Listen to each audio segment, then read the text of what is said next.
ورحمۃ اللہ نحمدہ ونصلی علی رسولہ الکریم اما بعد فاعوذ باللہ من الشیطان الرجیم بسم اللہ الرحمن الرحیم رب اشرح لی صدری ویسر لی امری واحلل عقدۃ من لسانی یفقہوا قولی۔ کتاب الرحیق المختوم میں ہم تیسرا مرحلہ پڑھ رہے ہیں، یعنی رسول صلی اللہ علیہ وسلم کی سیرت کے حوالے سے، اور اس میں بیرون مکہ دعوت اسلام ٹاپک ہے آج۔ اور سب سے پہلے جو رسول صلی اللہ علیہ وسلم مکہ سے باہر گئے ہیں تو طائف میں، تو وہی ٹاپک ہے۔ رسول اللہ صلی اللہ علیہ وسلم طائف میں شوال 10 نبوت اواخر مئی یا اوائل جون 619 عیسوی بن رہی ہے۔ اس میں نبی صلی اللہ علیہ وسلم طائف تشریف لے گئے۔ یہ مکے سے تقریباً 60 میل دور ہے۔ آپ صلی اللہ علیہ وسلم نے یہ مسافت آتے جاتے پیدل طے فرمائی تھی۔ مئی کے آخر چل رہے ہیں یا جون کا شروع ہے، یعنی آپ دیکھیں موسم کیسا ہوگا۔ آپ صلی اللہ علیہ وسلم کے ہمراہ آپ صلی اللہ علیہ وسلم کے آزاد کردہ غلام زید بن حارثہ تھے۔ راستے میں جس قبیلے سے گزر ہوتا اسے اسلام کی دعوت دیتے، لیکن کسی نے بھی یہ دعوت قبول نہ کی۔ جب طائف پہنچے تو قبیلہ ثقیف کے 3 سرداروں کے پاس تشریف لے گئے جو آپس میں بھائی تھے اور جن کے نام یہ ہیں: عبد یا لیل، مسعود اور حبیب۔ ان تینوں کے والد کا نام عمر بن عمیر ثقفی تھا۔ آپ صلی اللہ علیہ وسلم نے ان کے پاس بیٹھنے کے بعد انہیں اللہ کی اطاعت اور اسلام کی مدد کی دعوت دی۔ جواب میں ایک نے کہا کہ وہ کعبہ کا پردہ پھاڑے اگر اللہ نے تمہیں رسول بنایا ہو، یعنی یہ ایک انکار کرنے کا یا رد کرنے کا انداز تھا۔ دوسرے نے کہا کیا اللہ کو تمہارے علاوہ کوئی اور نہ ملا، یعنی یہ تانا زنی تھی کہ ذات کو حقیر گرداننا۔ اس کے بارے میں کل جیسے آپ میں سے جو بھی قرآن کلاس میں تھے ہم نے پڑھا۔ تیسرے نے کہا میں تم سے ہرگز بات نہ کروں گا، اگر تم واقعی پیغمبر ہو تو تمہاری بات رد کرنا میرے لیے انتہائی خطرناک ہے، اور اگر تم نے اللہ پر جھوٹ گھڑ رکھا ہے تو پھر مجھے تم سے بات کرنی ہی نہیں چاہیے۔ ٹھیک، تو اب آپ یہاں پہ دیکھیں کہ جب ہم سیرت پڑھیں گے تو ہم سبق لیں گے نا، عملی سبق۔ رسول صلی اللہ علیہ وسلم کی پیروی میں دعوت و تبلیغ اس امت پر فرض ہے۔ ہر شخص اپنی اپنی جگہ پر اپنی استطاعت صلاحیت حکمت کے مطابق جتنا بھی کام کر سکے، ٹھیک ہے۔ اور قوا انفسکم واہلیکم نارا، کہ اپنے نفسوں کو اور اپنے گھر والوں کو آگ سے بچاؤ۔ تو آپ بھی جب دعوت اور تبلیغ کے لیے نکلیں گے تو آپ صلی اللہ علیہ وسلم مکہ سے باہر نکلے ہیں اور رسپانس دیکھیں کیا ملا ہے ان کو، رد عمل کیا آیا۔ اسی طرح ہم جب اپنے ہی بچوں کو، اپنے ازواج کو، یا باہر فیملی میں یا ایکسٹینڈڈ فیملی میں یا اپنے کام کی جگہوں پر تبلیغ کرتے ہیں تو وہاں پر بھی ایسی باتیں سننے میں آتی ہیں، ٹھیک ہے۔ اور ہر شخص کا اپنا اپنا انداز ہوتا ہے۔ تو اس میں ہمیں نظر آتا ہے کہ پہلا شخص کیا کہہ رہا ہے کہ یعنی یہ اتنی بڑی بات ہے کہ میں اس پر کچھ کر گزروں، یہ کعبے کا پردہ پھاڑے، اور دوسرا کہہ رہا ہے کہ تمہارے علاوہ نہیں کوئی ملا۔ تو ایسے تانے بھی آپ کو سننے پڑتے ہیں جب ذات پہ حملہ ہوتا ہے کہ تم خود کیا بنی پھرتی ہو، یا تمہیں ہی یہ کام رہ گیا تھا۔ ہم یعنی کہنے کا مطلب یہ ہوتا ہے کہ دوسرے خود کو آپ کو باور کرا رہے ہوتے ہیں کہ میں خود بڑا نیکوکار ہوں اور تم آج اتنی حقیر ہو کے اب تم یہ حق کا پیغام دینے چلی ہو، ٹھیک ہے۔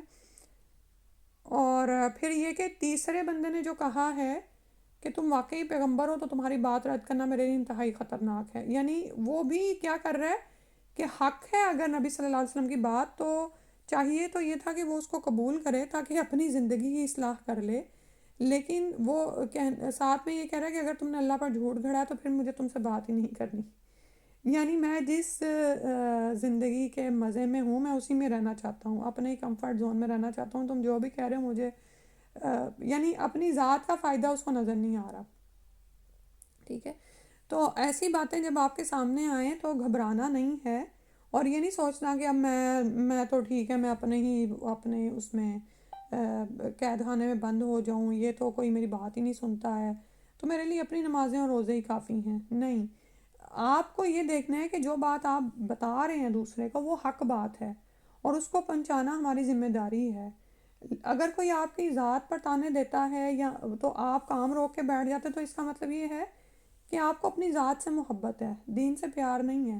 دیکھیں ہم بشر ہیں، ہمارے اندر بشری کمزوریاں تو ہوں گی، ہو سکتا ہے آج آپ نیک ہوں اور اللہ تعالیٰ آپ کو اتنا حوصلہ دے کہ آپ اٹھ کے تبلیغ شروع کر دیں، کل تک آپ نیک نہیں تھیں، لوگ آپ کو آپ کی ماضی کی زندگی کے تانے بھی دیں گے، اپنی اولاد ہی بعض اوقات شروع ہو جاتی ہے۔ تو ایمان کا اخلاص پھر چیک ہو رہا ہوتا ہے کہ کیا آپ ایمان میں ایسے ہی بودھے ہیں کہ آج آپ بڑی ہمت کر کے اٹھے کہ میں نے تبلیغ اور دعوت میں آگے بڑھنا ہے، اور جو ہی کسی کی کوئی بات سنی، کوئی ذات پر حملہ ہوا تو وہیں پر ہی آپ پیچھے ہٹ گئے، ٹھیک ہے۔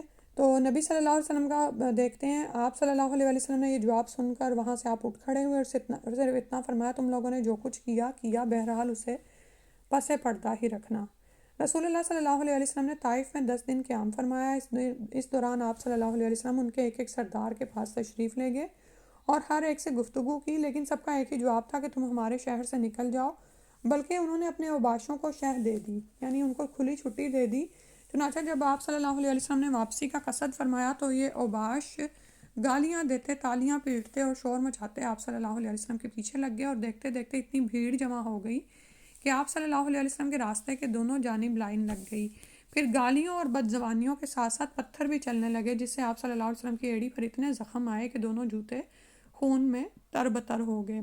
ادھر زید بن حارثہ رضی اللہ عنہ ڈھال بن کر چلتے ہوئے پتھروں کو روک رہے تھے، جس سے ان کے سر میں کئی جگہ چوٹ آئی، یعنی اب وہ یہی کر سکتے تھے کہ اگر سامنے سے پتھر پڑیں تو سامنے آئیں، پیچھے آئیں یا دائیں بائیں ہو جائیں، یعنی ڈھال بننے کی کوشش وہ کر رہے تھے۔ بدماشوں نے یہ سلسلہ برابر جاری رکھا، یہاں تک کہ آپ صلی اللہ علیہ وسلم کو عتبہ اور شیبہ ابنائے ربیہ کے ایک باغ میں پناہ لینے پر مجبور کر دیا۔ یہ ربیہ کے دونوں بیٹے تھے، عتبہ اور شیبہ، ان کے باغ میں آپ صلی اللہ علیہ وسلم نے پناہ لی۔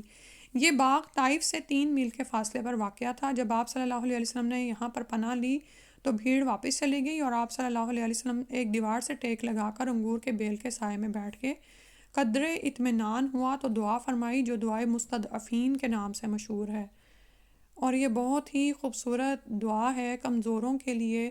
تو ہم میں سے جو بھی اس حال سے گزرے اس دعا کو ضرور پڑھیں۔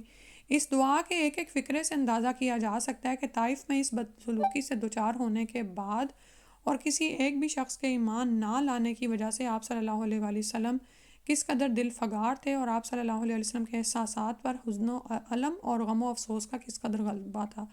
یہ نبی صلی اللہ علیہ وسلم کی امت کے لیے رحمت تھی، ٹھیک ہے۔ اور اس کے برعکس ہم اپنا حال دیکھیں کہ اگر کوئی ہماری بات پر ہمیں جھٹلا دے یا ہماری ذات پر حملہ کر دے تو ہم بعض اوقات ایمان کے بارے میں شکی ہونے لگتے ہیں اور فوراً ہی کام چھوڑ کے بیٹھ جاتے ہیں۔ کیونکہ ہم دین کو اون نہیں کرتے نا۔ اون کرنے کا مطلب یہ ہوتا ہے کہ جب ہم اپنے بچوں کو اون کرتے ہیں، ان کو اپنی ذمہ داری سمجھتے ہیں، تو کیا کبھی ہوتا ہے کہ کسی عورت کا شیر خوار بچہ رو رہا ہو اور وہ پڑی سوئی رہے؟ نہیں ہوتا۔ آپ ضرور اس کے لیے، حتیٰ کہ گھر میں کھانے کو کچھ نہ ہو تو ماں باپ خود تو بھوکے رہتے ہیں، لیکن اولاد کو بھرنے کے لیے کچھ نہ کچھ انتظام کرتے ہیں، اٹھنا ہی پڑتا ہے۔ بہت بیمار ماں بھی ہو نا اور وہ اس سے اٹھا نہ جا رہا ہو تو شاید اپنے لیے نہ اٹھے، لیکن بچے کے لیے اس کو اٹھنا پڑتا ہے۔ بچے اٹھا دیتے ہیں، بعض اوقات بوڑھے اٹھا دیتے ہیں۔ تو پھر دیکھنا چاہیے کہ دین کے لیے، ایمان کے لیے ہماری کیا ہے، کہ کیا جب ہم، اور ہمارا دین تو اجنبی ہو چکا ہے، ٹھیک ہے، اور یہ تو واقعی ایک ایسا مہمان بنتا چلا جا رہا ہے کہ کوئی اٹھ کے اس کو نہیں پوچھے گا تو یہ آہستہ آہستہ واپس مدینہ میں پہنچے گا نا۔ تو ہم اس کے لیے کیا کرنے والے ہیں؟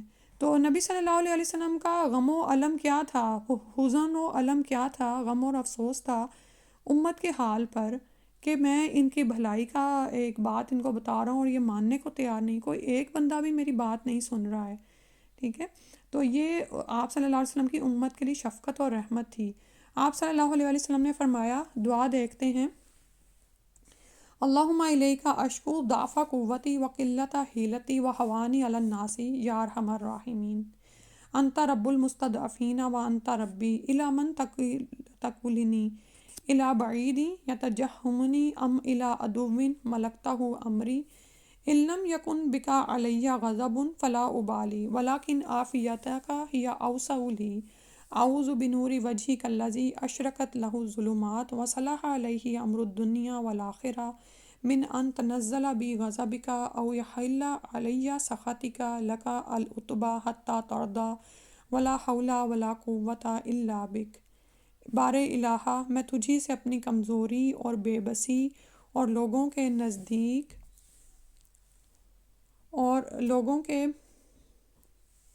نزدیک اپنی بے قدری کا شکوہ کرتا ہوں۔ یا ارحم الراحمین، تو کمزوروں کا رب ہے اور تو ہی میرا بھی رب ہے۔ تو مجھے کس کے حوالے کر رہا ہے؟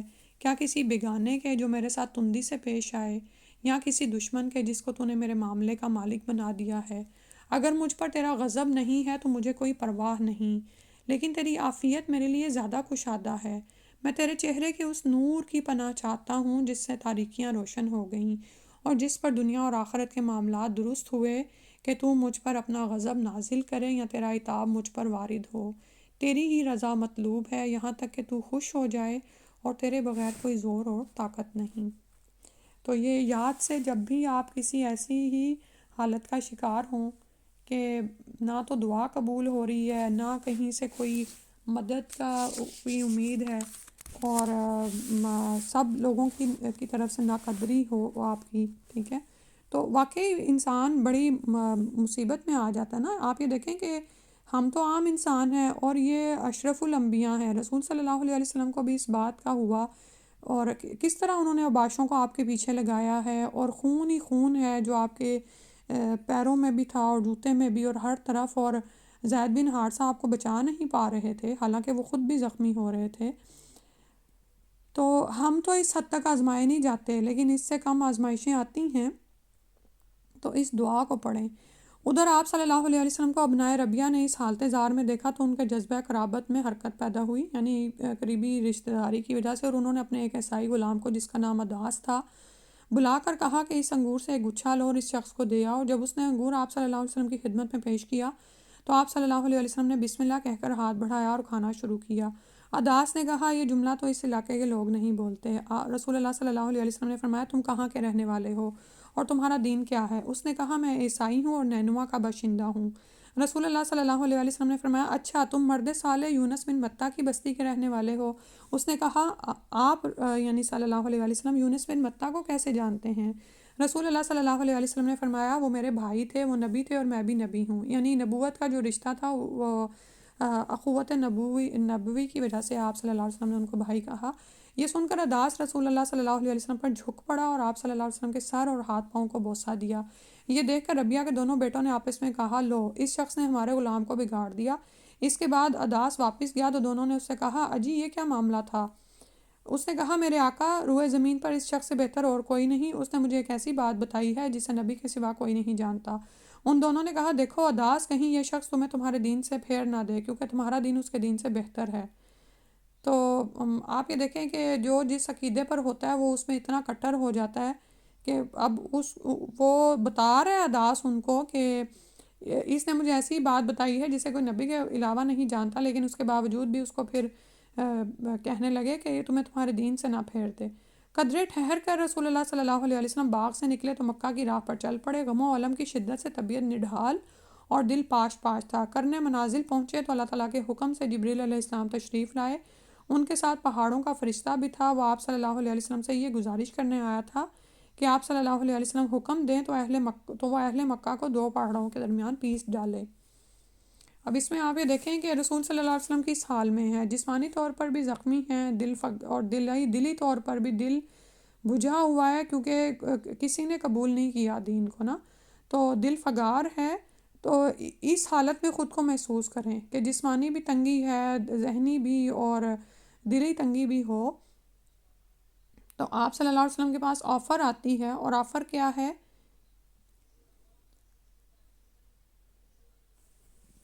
کہ قدرے ٹھہر کر جب وہ نکلے ہیں اور جبریل علیہ السلام آئے تو ان کے ساتھ پہاڑوں کا فرشتہ بھی تھا۔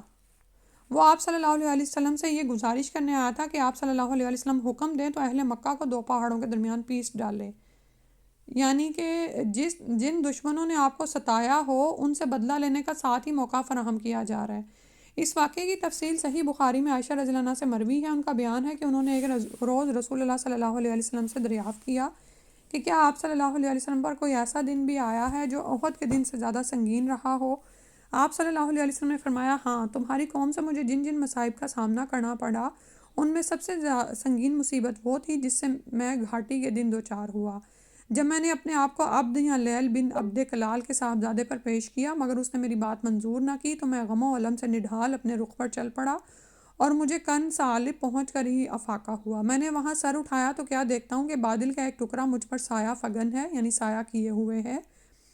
میں نے بغور دیکھا تو اس میں جبریل علیہ السلام تھے۔ انہوں نے مجھے پکار کر کہا، آپ صلی اللہ علیہ وسلم کی قوم نے آپ سے جو بات کہی اللہ نے اسے سن لیا ہے۔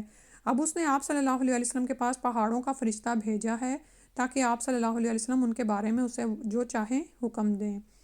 اس کے بعد پہاڑوں کے فرشتے نے مجھے آواز دی اور سلام کرنے کے بعد کہا، اے محمد صلی اللہ علیہ وسلم، بات یہی ہے، آپ صلی اللہ علیہ وسلم جو چاہیں، اگر چاہیں تو میں انہیں دو پہاڑوں کے درمیان کچل دوں تو ایسا ہی ہوگا۔ نبی صلی اللہ علیہ وسلم نے فرمایا، نہیں، بلکہ مجھے امید ہے کہ اللہ عز و جل ان کی پشت سے ایسی نسل پیدا کرے گا جو صرف ایک اللہ کی عبادت کرے گی اور اس کے ساتھ کسی چیز کو شریک نہ ٹھہرائے گی۔ سبحان اللہ۔ تو یہ رسول صلی اللہ علیہ وسلم کا حوصلہ تھا اور برداشت تھی، صبر تھا، اور پھر یہ کہ امت کے لیے ان کی رحمت اور شفقت تھی کہ آپ نے اس بستی کو کی ہلاکت کو پسند نہیں کیا، بلکہ آپ نے یہ اچھی امید لگائی کہ ان کی نسلوں سے ایسی یعنی ان کی نسلوں سے ایسے لوگ پیدا ہوں گے جو موحد ہوں گے، یعنی ایک اللہ کی عبادت کرنے والے ہوں گے۔ رسول اللہ صلی اللہ علیہ وسلم کے اس جواب میں آپ صلی اللہ علیہ وسلم کی یگانہ روزگار شخصیت اور ناقابل ادراک گہرائی رکھنے والے اخلاق عظیمہ کے جلوے دیکھے جا سکتے ہیں۔ اور اس کی روشنی میں ذرا ہم اپنا جائزہ لیں کہ ہمارا تو یہ حال ہے کہ ہمیں اپنے ہی ستائیں تو ہم ان کے ساتھ کیا چاہتے ہیں کہ فوراً ہم خوب ان کا یعنی کہ بدلہ پورا کر دیں، نعوذ باللہ۔ اللہ سے دعا ہے کہ اللہ کے رسول صلی اللہ علیہ وسلم کی پیروی میں ان کی سنت پر عمل کرتے ہوئے اپنے اندر ہم اپنی شخصیتوں میں ہم بھی حلم، صبر، برداشت، استقامت پیدا کریں، کیونکہ دین کی دعوت اور تبلیغ کا کام ہو نہیں سکتا جب تک کہ دائی میں یہ خصوصیات نہیں ہوں گی۔ ہم میں سے ہر تمام مائیں بشمول میرے یہ شکایت کرتی ہیں نا کہ بچے بات نہیں سنتے، یا یہ کہ بچے دین کی طرف نہیں آتے، یا اور ایسی بے شمار شکایتیں ہوتی ہیں، ہمیں اپنے ہی بچوں سے ہوتی ہیں۔ تو اس وقت دیکھا کریں کہ کہاں کہاں ہمارا اخلاق ایسا ہے کہ بچے آپ سے دور ہیں اور وہ آپ کی بات سننا نہیں چاہتے، ٹھیک ہے۔ الا ماشاء اللہ کچھ بچے واقعی ڈٹائی میں آگے بڑھ جاتے ہیں، لیکن رسول صلی اللہ علیہ وسلم کی سنت کی پیروی میں ہمیں اپنے اخلاق کا جائزہ لینا چاہیے۔ بہرحال اب 7 آسمانوں کے اوپر سے آنے والی اس غیبی مدد کی وجہ سے آپ صلی اللہ علیہ وسلم کا دل مطمئن ہو گیا، یعنی وہ جو دعا کی تھی نا کہ اگر تیرا غصہ مجھ پر نہیں ہے تو مجھے کوئی پرواہ نہیں، تو اب یہ ضرور نبی صلی اللہ علیہ وسلم کے دل کو تسلی ہوگی کہ اللہ کی طرف سے مدد آئی ہے، اللہ میرے ساتھ ہے۔ غم و علم کے بادل چھٹ گئے، چنانچہ آپ صلی اللہ علیہ وسلم نے مکے کی راہ پر مزید پیش قدمی فرمائی اور وادی نخلا میں جا فروکش ہوئے، یعنی وہاں پر قیام کیا۔ یہاں 2 جگہ قیام کے لائق ہیں، ایک سیل الکبیر اور دوسرے زیمہ، کیونکہ دونوں ہی جگہ پانی اور شادابی موجود ہے، لیکن کسی ماخذ یعنی سورس سے یہ پتہ نہیں چل سکا کہ آپ صلی اللہ علیہ وسلم نے ان میں سے کس جگہ قیام فرمایا۔ وادی نخلا میں آپ صلی اللہ علیہ وسلم کا قیام چند دن رہا۔ اس دوران اللہ تعالیٰ نے آپ صلی اللہ علیہ وسلم کے پاس جنوں کی ایک جماعت نے بھیجی، جن کا ذکر قرآن مجید میں 2 جگہ آیا ہے، ایک سورہ احقاف میں اور دوسرا سورہ جن میں۔ سورہ احقاف کی جو آیات ہیں وہ یہ ہیں، ان کو دیکھ لیتے ہیں۔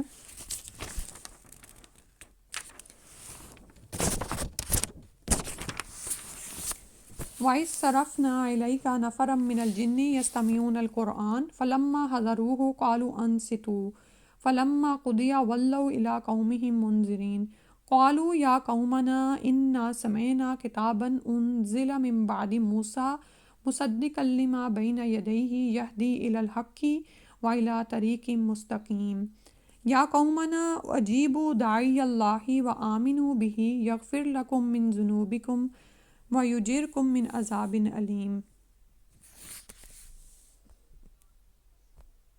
اور ترجمہ ہے، اور جب کہ ہم نے آپ کی طرف جنوں کے ایک گروہ کو پھیرا کہ وہ قرآن سنیں، یعنی پھیرا کا مطلب یہ ہے کہ اللہ سبحانہ تعالیٰ نے ان کو اس طرف کو موڑ دیا کہ وہ اللہ کا کلام سنیں۔ تو جب وہ تلاوت قرآن کی جگہ پہنچے تو انہوں نے آپس میں کہا چپ ہو جاؤ، پھر جب اس کی تلاوت پوری کی جا چکی تو اپنی قوم کی طرف عذاب الہی سے ڈرانے والے بن کر پلٹے۔